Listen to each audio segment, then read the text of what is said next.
Okay, so here we go with take two to the pumpkin bomb. As you can see, my first go, I didn't split this in half, and it made it pretty difficult to get all the LEDs that I needed. I want to put some LED lights here in the top so that way there were two separate systems, but all in one, trying to solder everything and insert everything inside while it was like this, not really plausible. So not only did I make the file a lot bigger, I also split it in half. That way I can add everything that I need, then put it together, and then light it up. As far as colors and paints, that's going to be the easy part. What we're really going to have the challenge with is adding the LEDs and adding everything that goes inside and making it fit all together as one. Let's get into everything that you're going to need. I got everything at a pretty low budget, so all in total, I'd say this is about a $40 build. Let's check it out. Okay, so we have the file itself. 'Tis the season. We got these see-through Christmas balls, and just in case if that doesn't work, I brought this magnifying clear glass. I have all the connection accessories that I'm going to need, from battery packs to buttons. I have the LED lights and some more buttons here. The soldering iron just to connect everything. And of course, some handy dandy sandpaper. I printed this file on my new K1 Max. So as you can see, as far as the detail, the texture, everything came out good. So as far as sanding, it's really going to cut down a lot on time. So the main focus, again, is just to get all the electronics. But I'm still going to have to do it. So let's start this build off, get this wet and dry, sand it, and try not to break it in the process. Let's go. So as far as housing the LED lights for the inside, basically what I'm going to do is just, for the holidays, they have these see-through Christmas ornaments. So I'm just going to cut the top of this open a little bit more so that way it's easier to open up and put the LEDs in and put the battery pack in. But as far as fit, it's a perfect fit. If for some reason that just doesn't seem to work out, I actually found this magnifying sheet that I can stuff in here as well. Heat this stuff up so that way it forms to the outer shell. And then this is still something that's see-through that will be able to let the lights go through and still give that inside effect. Now let's test these lights.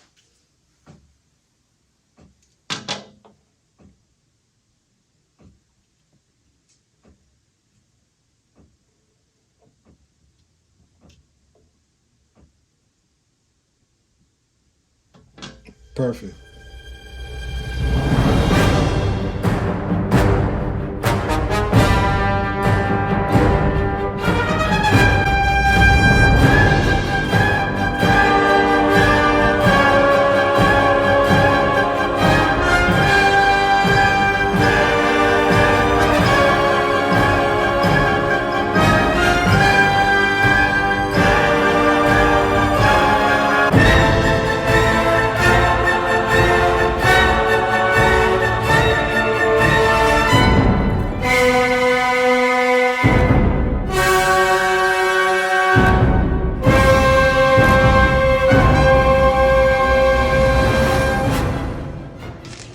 Now with this solder and these LED lights, let's make some magic. Okay, so this is not obviously where I'm going to be doing this, but basically what I'm going to be doing is flipping this over and then adding the LED lights into each slotted hole.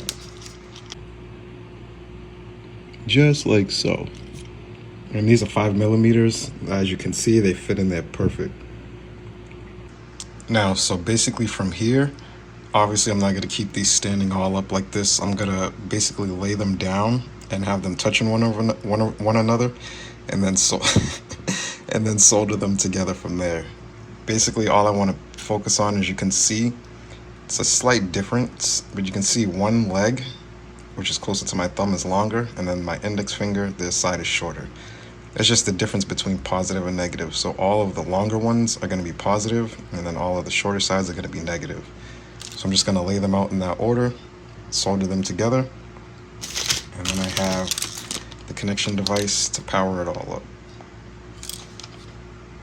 This is going to be the fun part. It wasn't solder. Don't laugh at me. But after taking some time, this was very annoying. I'm not gonna lie to you guys. This is very hard to do without solder. I got them all attached and all lit up. We're good.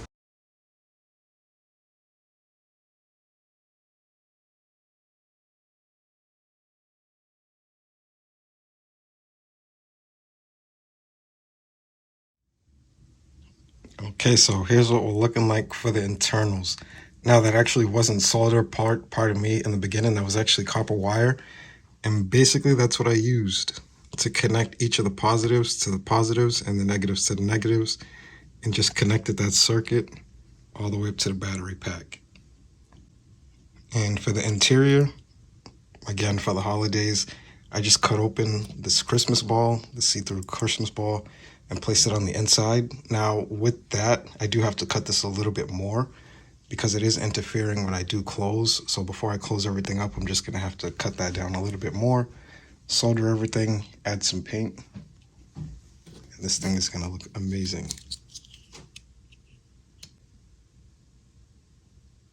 Now, of course, to keep these lights on and not to spray paint over them, I'm gonna have to use some painter's tape just in between everything so I only get paint on the outside and not everything on the inside, because I'm gonna have to solder this before I paint it.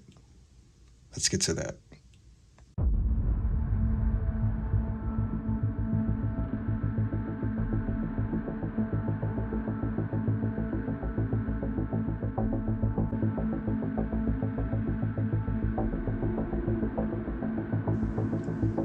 So a part of me feels like I should have painted this and then soldered it just for the electronics, but I got everything taped off and we're gonna paint it from here. On the top, it's gonna be a black finish. I'm gonna hand paint that, but let's get this thing looking realistic.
Okay, so hit that subscribe button to see part 3 of this, where I actually give it an Arduino. If you don't know what that is, it's basically an electronic brain for this, where I'll be able to power the lights and have these go off in a sequence and actually add some sound to this so that way it actually comes to life. As far as the lights, everything was a success as far as setting everything up and getting everything in, but I did have a little bit of time or a little bit of struggle with some of the lights just because of the wiring that I did inside of there.